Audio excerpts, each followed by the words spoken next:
Red Bull just lost over 1 full second per lap, and they've finally revealed the real reason, and it's something no top Formula 1 team should ever admit. Because this isn't just a bad car. This is a car built on data that isn't real.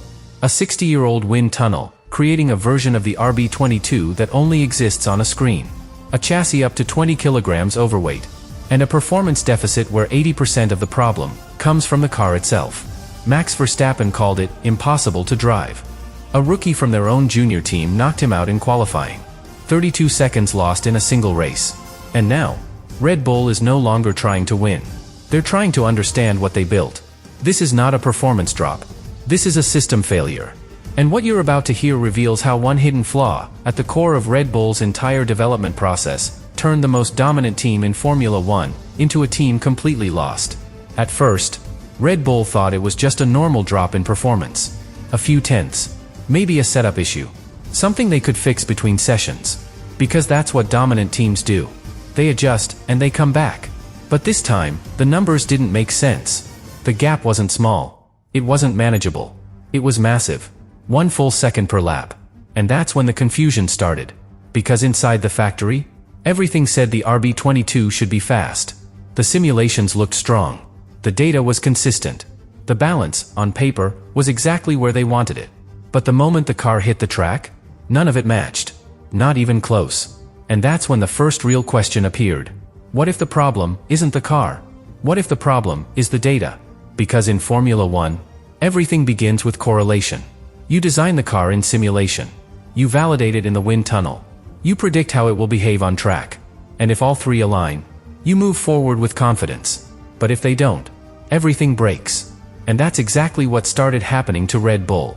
Because the RB22 was exposing something they hadn't faced in years. A complete disconnect. The car they designed was not the car they were driving. And that changes everything.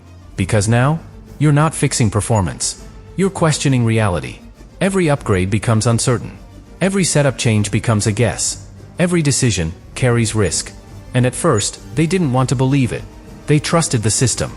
The same system that gave them dominance. The same tools that helped them win everything. But race after race, that trust started to disappear. Because nothing worked consistently. One session, the car looked slightly better. Next session, it was worse again. And that inconsistency is the biggest warning sign of all. Because it means one thing. The problem is not on the surface. It's at the core.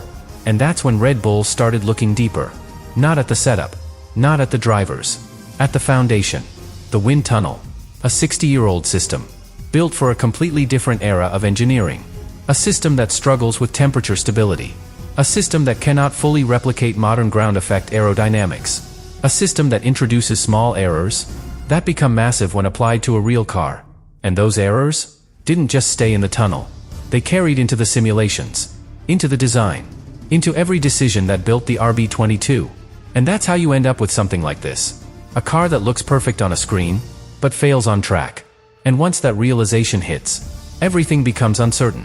Because now, Red Bull is not developing a known concept. They're chasing something they don't fully understand. Trying to align reality with a model that never matched it. And that's the moment a dominant team loses control. And this is where the situation stops being technical and becomes dangerous. Because once Red Bull realized the problem was the system itself, they had to make a decision no dominant team ever wants to make. Trust the tools, or abandon them. Because fixing the wind tunnel is not an option. Not mid-season. Not in Formula 1. That takes years. New infrastructure. New correlation models. A complete rebuild of how the team develops the car. So instead, they chose the only path left. Trust the track. Not the simulation. Not the wind tunnel. Reality. And that changes everything. Because now, Red Bull is no longer operating like the most advanced team on the grid.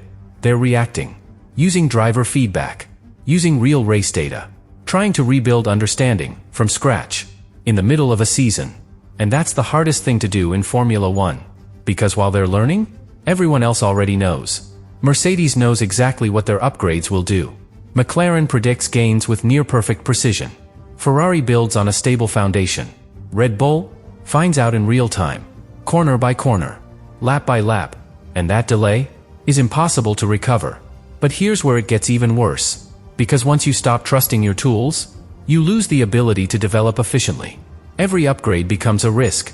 You bring a new floor? It might work. It might make things worse. You change the suspension.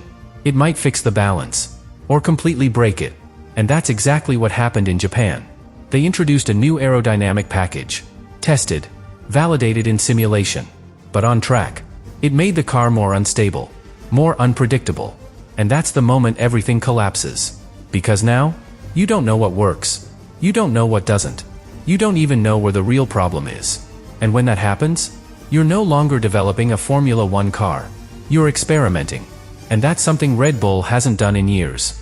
Because their dominance was built on certainty. Precision. Control. Now, they have none of it. And that's why the next move becomes so extreme. Because Red Bull is not bringing small updates. They're bringing a complete reset. Miami. The biggest upgrade package of their entire season. A new floor. A reworked suspension. A lighter chassis.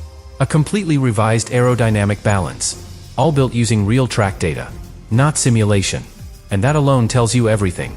Because when a team abandons its own development system, it means the situation is already critical. But here's the risk. When you change everything at once, you lose clarity. If the car improves, you don't know why. If it fails, you don't know what caused it. And that makes the future even more uncertain. But they had no choice. Because staying on the original path would guarantee failure. So now, everything depends on one moment, one race, one answer. Because Miami won't just show if the RB22 is faster. It will show if Red Bull can still understand how to make it fast. And if they can't, then this isn't just a failed car. It's the beginning of something much bigger. And this is where everything becomes unavoidable. Because after Miami, there are no more illusions left. No more theories. No more explanations. Just results. Because if the RB22 improves, if the gap drops from 1 second to half a second, then Red Bull has something to build on. Not dominance. Not control. But direction. And in Formula One, direction is everything. It means the concept can work. It means the problem can be solved. It means the team can recover. But if the improvement is small, 0.2, 0.3, that's not progress. That's confirmation. Confirmation that the issue is deeper than expected. That the foundation itself is wrong. And that's when the hardest decision arrives. Because at that point, continuing to develop the RB22 becomes a risk. Every upgrade, every hour of development, every resource spent, is time taken away from the next car. The one that could actually fix everything. And this is where the internal pressure reaches its peak. Because now, it's not just about performance. It's about the future. Do they keep fighting for this season? Or do they sacrifice it to rebuild properly? And for a team like Red Bull, that decision is enormous. Because this is not a midfield team. This is not a team used to rebuilding. This is a team that dominated Formula One. A team that controlled everything. And now, they're deciding whether to stop fighting halfway through a season. That's how serious this collapse is. But here's where everything connects. Because this decision doesn't just affect the car. It affects people. Because if the RB22 cannot be saved, then the question becomes unavoidable. Who is responsible? Because in Formula One, performance and leadership are always linked. And right now, all of it points to one place. The technical direction. The design philosophy. The decisions behind the chassis. And ultimately, Pierre Waché. Because this is his car. His first full project without Newey. His concept. And if it fails, the consequences don't stay on the track. They move inside the team. Because Formula One doesn't tolerate uncertainty. It demands answers. And when those answers don't come, changes follow. And that's why this moment is bigger than just performance. Because this isn't just about whether Red Bull is fast or slow. It's about whether they still understand how to be fast. Because if they don't, then this isn't just a bad season. It's the moment their entire era begins to end. Because in Formula One, dominance doesn't disappear slowly. It breaks. Suddenly. And when it does, the teams that come back are the ones that understand why they fell. Right now, Red Bull is still searching for that answer. And until they find it, this collapse is far from over. And this is where the story reaches its final and most uncomfortable truth. Because after everything, the weight, the balance, the failed upgrades, the broken correlation, all of it leads to one conclusion that Red Bull can no longer avoid. This was not just a mistake. It was a chain reaction. A series of decisions, all connected, all pointing in the same direction. Because the RB22 didn't fail in one area. It failed everywhere, at the same time. And that only happens when the foundation is wrong. Because think about it. The wind tunnel gave them incorrect data.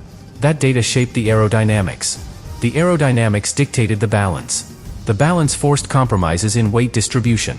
The weight distribution created instability. And that instability destroyed driver confidence. Every problem created the next one. Until the car became something no one could control. And that's why this collapse feels so different. Because this isn't just about being slower than Mercedes. Or losing to McLaren. It's about losing the ability to respond. Because in the past, Red Bull would identify a weakness, fix it, and come back stronger. Now, they identify a weakness, and it leads to 3 more. That's not a performance issue. That's a system breakdown. And that's exactly what the RB22 has exposed. A system that worked perfectly for years, but only under one condition. Accurate data. The moment that disappeared, everything else followed. And that's why Miami is not the real answer. It never was. Because even if the car improves, even if they gain half a second, that doesn't fix the core problem. The wind tunnel is still the same. The limitations are still there. The risk remains. So the real solution is not on the track. It's at the factory. New infrastructure. New tools. A completely new way of developing the car. But that takes time. Years, not races. And that's the final reality Red Bull has to face. Because this isn't just about recovering performance. It's about rebuilding the system that creates it. And until that system is fixed, every car they build will carry the same risk, the same uncertainty, the same potential for failure. And that's why this moment is so important. Because this isn't just the story of the RB22. It's the story of what happens when a dominant team loses the one thing that made it unbeatable. Understanding. Because speed can be rebuilt. Performance can be recovered.